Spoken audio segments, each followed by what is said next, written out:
That prophet exhausted, his effort. He did everything he was supposed to do, and very few people accepted the faith. The majority rejected the faith. Allah subhanahu wa ta'ala knows that no one else is going to accept this faith. And these people, they deserve the punishment from Allah subhanahu wa ta'ala. This punishment started with 7 days of severe and extreme heat. 7 days of severe and extreme heat, to the point that the water that they had in their homes, the water that they stored in their homes, in pots, in buckets, whatever, started boiling. The water started boiling. And it became so hot to the point that people could not stay in one place. For 7 days, people started running everywhere, just trying to find a shade, trying to find a cool place, because the heat was, unbearable. In the last day, Allah subhanahu wa ta'ala sent a cloud. When they saw that cloud, they were so happy because of two reasons. Either it's going to be raining, or at least we're going to have some shade. That cloud approached their area, and all the people rushed to go and just to stand under the shade of that cloud. All the people rushed to go and just stand under the shade of that cloud. But they didn't know that that cloud was carrying their fate, their destruction.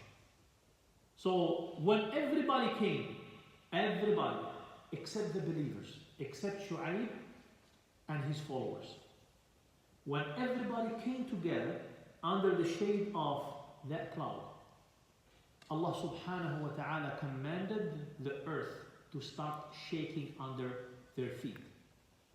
Allah subhanahu wa ta'ala commanded the earth to start shaking under their feet.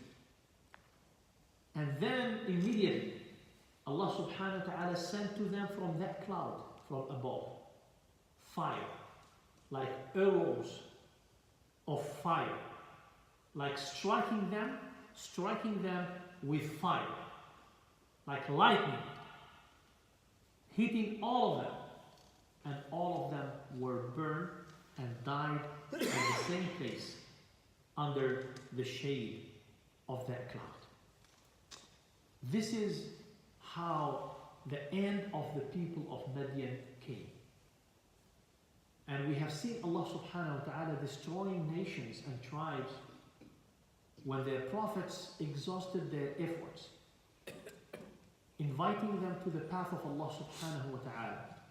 But when they have chosen another way except the way of Allah subhanahu wa ta'ala, then the punishment came to them.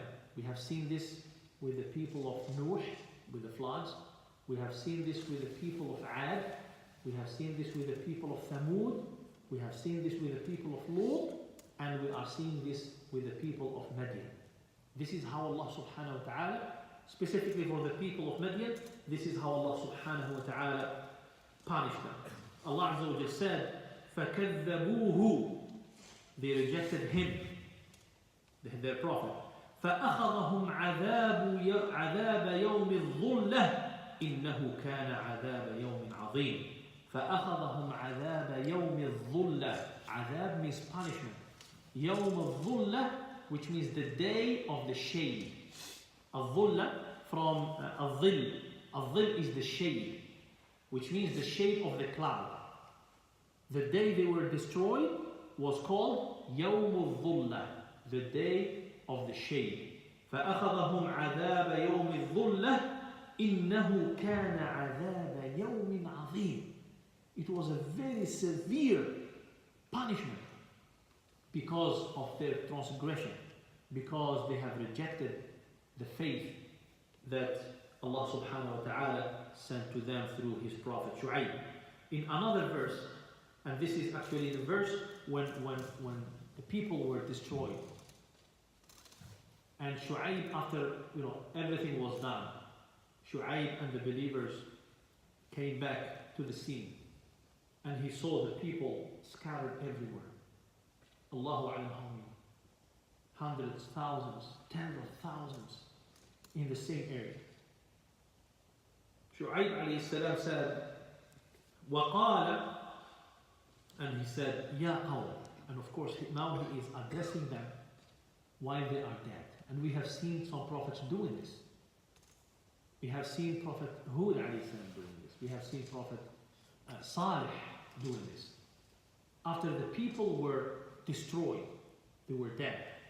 He said, قال وقال يا قوم لقد أبلغتكم رسالات ربي ونصحت لكم. Oh people, I have conveyed to you the message of my Lord. رسالات ربي, the message of my Lord. ونصحت لكم, and I was sincere in advising you. Here نصحت, which means from النصيحة. النصيحة means here sincerity. I did this with sincerity. I really wanted to save you from this punishment. And I did all what I could to save you from this punishment. And then he said, فَكَيْفَ آسَى عَلَىٰ قَوْمٍ كَافِرِينَ. So how can I now regret? I have no regret. Because you have been given the chance to choose for yourself a different path, where you can be safe in this life and you will be safe in the afterlife. Now you have lost this life and you will lose in the afterlife. So this statement from Prophet Shuaib alayhi salam indicate his kindness, his sincerity, that he really truly worked very hard to save his people. And his wish and hope and prayer was always that these people, I wish if these people listen to me. And this is the case of all the prophets alayhi salatu wasalam. Even Prophet Muhammad sallallahu alayhi wa sallam. That's why Allah subhanahu wa ta'ala in Surah Al-Kahf told him, فَلَعَلَّكَ بَاخِعٌ نَفْسَكَ.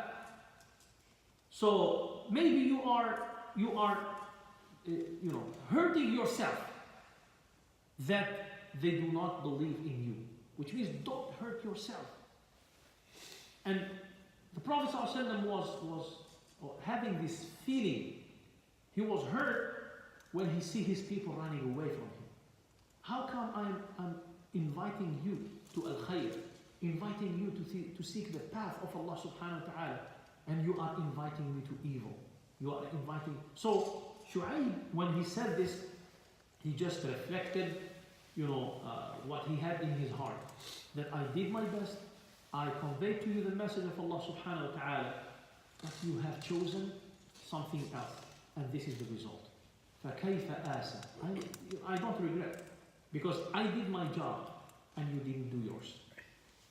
So after that, Shuaib alayhi salam lived for a while, and then he passed away. Now, there are some narrations saying that he passed away in Mecca and he was buried in Mecca. Others, they said no, he passed away in the Holy Land in Palestine and he was buried over there. So we don't know exactly where he passed away, where he was buried, and for how long he lived. This information doesn't exist in the Quran or in the Hadith. But there is, subhanAllah, every time we talk about Prophet Shuaib alayhi salam, we mention this verse, and this verse is the slogan of Prophet Shuaib always. When he told his people, "In uridu illa al-islaha mastata'tu." I just want to reform.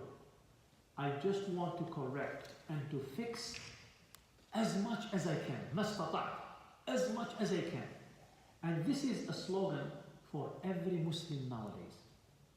Whenever we do what we are supposed to do as Muslims, in terms of reaching out to the people around us, Muslims and non-Muslims as well. Muslims and non-Muslims.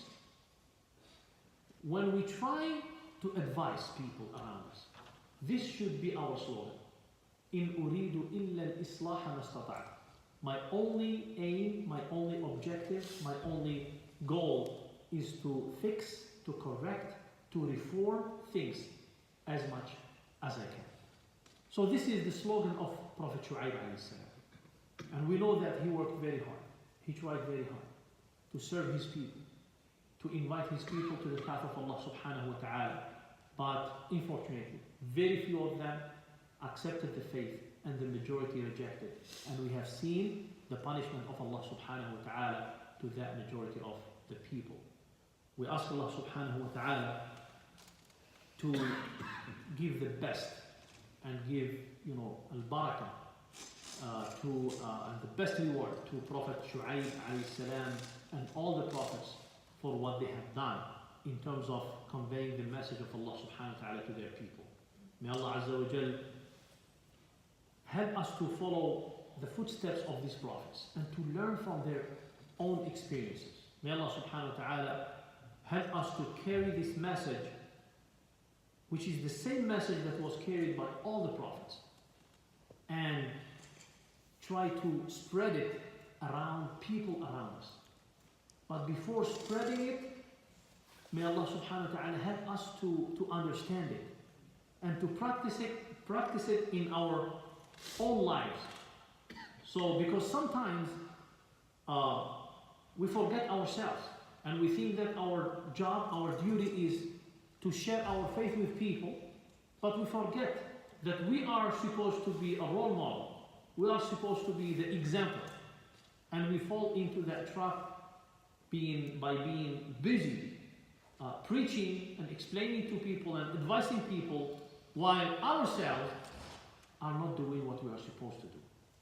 When we go back and we try to hold ourselves accountable and just to find out, whether I'm doing what I'm supposed to do, and I find out, unfortunately, that, I need to take a pause and work a little bit more on myself before reaching out to people. So this is very important.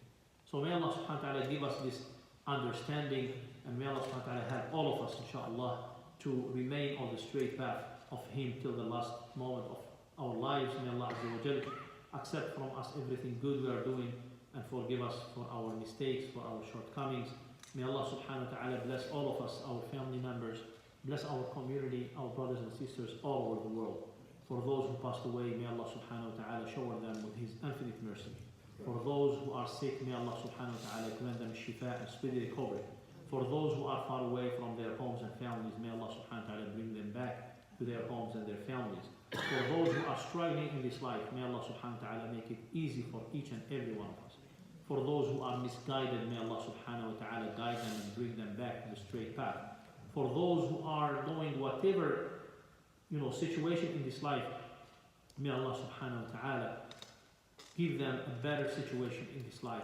And for those who are seeking the better, the best thing in this life and the guidance, may Allah subhanahu wa ta'ala guide all of them and guide all of us.